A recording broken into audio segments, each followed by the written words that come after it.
আসসালামু আলাইকুম বন্ধুরা। এমন বন্ধু করো না যে বন্ধু তোমার বিপদে পাশে থাকে না।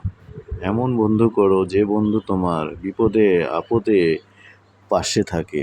কারণ যে বন্ধু তোমার বিপদে পাশে থাকবে না তাদের কাছ থেকে দূরে থাকার চেষ্টা করো।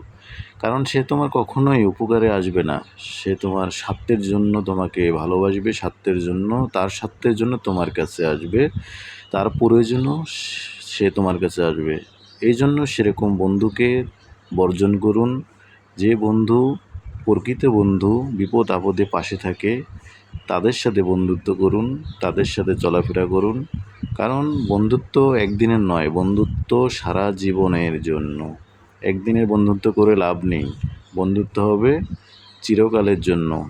আর প্রকৃত বন্ধু কখনোই হারিয়ে যায় না। প্রকৃত বন্ধু হৃদয়ের মধ্যে জীবিত থাকে, সবসময় লালিত পালিত থাকে এই হৃদয়ের মধ্যে, লালন করা হয়। তো এই জন্য আমরা সকলেই প্রকৃত বন্ধু হব, স্বার্থপর বন্ধু নয়। আর স্বার্থপর বন্ধুর কাছ থেকে সকলেই দূরে থাকবেন। ধন্যবাদ।